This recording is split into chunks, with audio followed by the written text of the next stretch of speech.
medicinais, cujos segredos e virtudes são uma fonte sustentável. Soubermos aproveitar esta riqueza natural num copo altamente ou complemento à medicina convencional, seremos mais saudáveis. Nós, em área de projetos, pegamos neste princípio e formulamos o tema Medicina Natural. Segundo o artigo 3º da Lei de Enquadramento das Terapêuticas Não Convencionais, de 2003, consideram-se terapêuticas não convencionais aquelas que partem de uma base filosófica diferente da medicina convencional e aplicam processos específicos de diagnósticos e terapêuticos próprios. Para efeitos de aplicação da presente lei são reconhecidas como terapêuticas não convencionais as praticadas pela acupuntura, homeopatia, osteopatia, naturopatia, fitoterapia e quiroprática. A acupuntura baseia-se na teoria de que o corpo é percorrido por energia. Energia é essa que flui ao longo de todo o corpo em canais chamados meridianos. Ao longo desses meridianos existem pontos chamados pontos de acupuntura, os quais são usados para ativar ou sedar a energia que circula ao longo desses meridianos. Hoje já são muitos os médicos que usam ou que recomendam a complementaridade com a medicina clássica, apesar de outros não a terem aceitado completamente. A acupuntura tradicional usa agulhas finíssimas, que são introduzidas em determinados pontos para assim fazer o tratamento. No entanto, hoje em dia já se usa a eletroacupuntura. É um aparelho elétrico usado para substituir as agulhas, raio laser, etc. A acupuntura, quando aplicada por técnicos competentes, costuma dar muitos bons resultados. Mas tudo depende do caso da situação que existe. A hidroterapia consiste na utilização da água para tratar doenças, aliviar dores, induzir o relaxamento e manter a saúde em geral, como a minha colega Liliana vai passar a explicar. Para efeitos terapêuticos, a água pode ser aplicada fria ou quente, em gelo ou em vapor. Os tratamentos podem ser banhos, saunas, chuveiros de pressão, fricções com sais, compressas, irrigação intestinal, lavagem da parede interior do intestino grosso. A hidroterapia pode também consistir na ingestão de águas minerais com diversos efeitos terapêuticos. O modo como a hidroterapia atua depende da técnica utilizada. A água tem sido utilizada em todas as culturas para melhorar a saúde e curar doenças. Os complexos e eficientes balneários públicos construídos pelos romanos são um exemplo típico.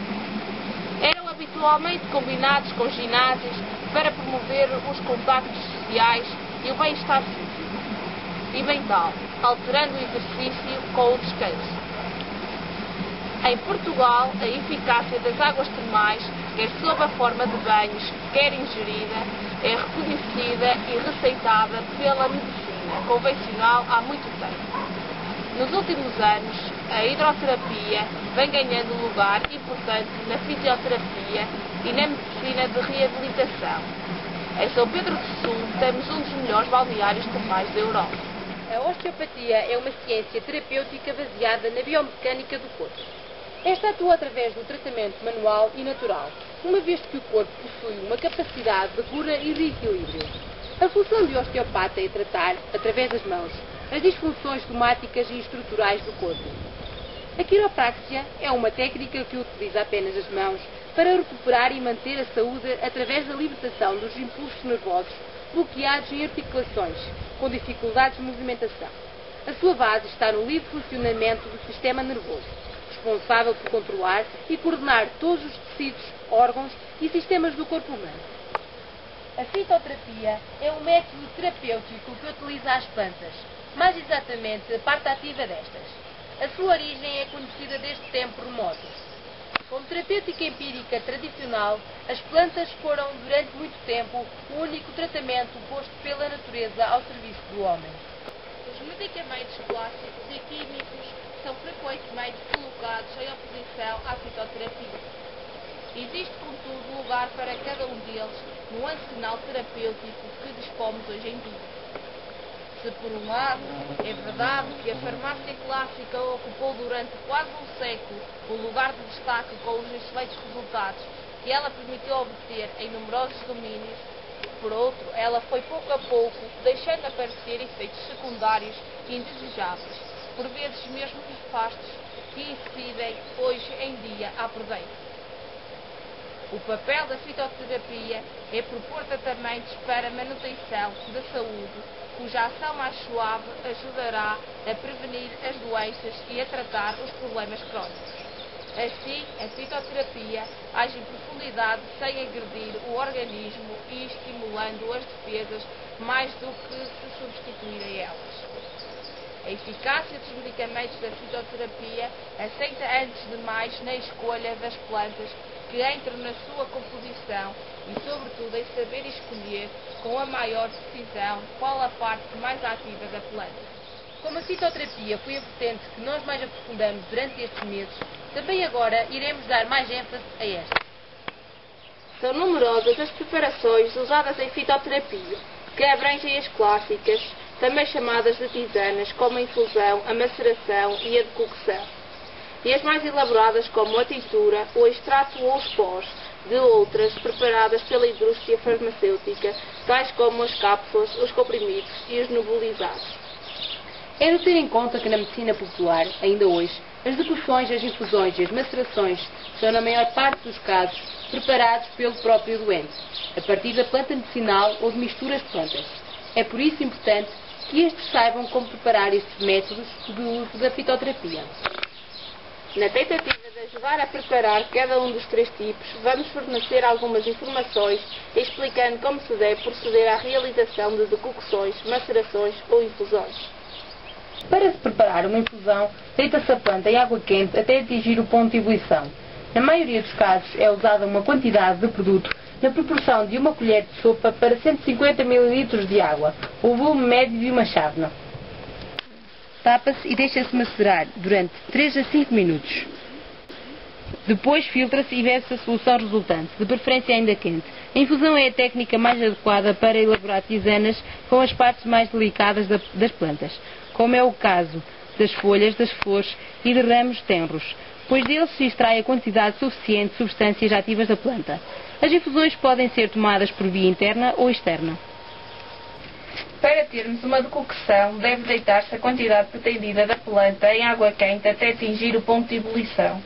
Quando não houver indicação em contrário, as decocções deverão ser obtidas segundo a proporção de 100 gramas de substância para litro e meio de água. Neste caso, deve-se tapar e deixar macerar durante 15 minutos. O líquido resultante deve ser coado, adoçado e consumido rapidamente, de preferência quente. A decocção é utilizada para preparar tisanas com as partes mais duras das plantas, como é o caso das raízes, da casca ou das sementes, que necessitam de um tempo de ebulição para libertar os seus princípios ativos. Da mesma forma que as infusões, as decocções podem usar-se tanto por via interna como por via externa. Numa maceração, a planta fica de molho em água fria até 24 horas, de acordo com a sua qualidade. Neste caso, as vitaminas e sais minerais não são alterados pela fervura. As doses de ervas a serem utilizadas variam muito, porém pode-se utilizar, em média, para folhas secas, 10 folhas por litro de água, e para folhas frescas, como neste caso, 20 folhas por litro de água. Para raízes e cascas depende muito da qualidade da erva. Os chás devem ser tomados puros ou adoçados com mel puro, longe das refeições e várias vezes ao dia. Tente trocar o café e o chocolate por um chazinho de erva cidreira, erva doce, camomila ou hortelã. Vai se sentir muito melhor. No nosso projeto inicial, um dos nossos objetivos era a realização de enterros. A minha colega Sandra irá agora revelar os resultados dos mesmos. A nossa primeira pergunta foi: para si a medicina natural é tratamento de doenças através de qualquer planta, recorrer à ajuda de espiritismos, tarólogos ou outros métodos idênticos, ou tratamento de prevenção de doenças através dos recursos naturais? Neste caso, a resposta correta seria a C. Cerca de 69% das pessoas que vivem fora da cidade acertou esta pergunta, percentagem mais elevada do que a verificada na população residente na cidade, o que nos leva a concluir que as pessoas mais ligadas à natureza são também as mais informadas. Mas sendo São Pedro do Sul uma cidade muito ligada à natureza e aos tratamentos termais, a população citadina não apresenta uma percentagem baixa de conhecimento, apresentando então 50%.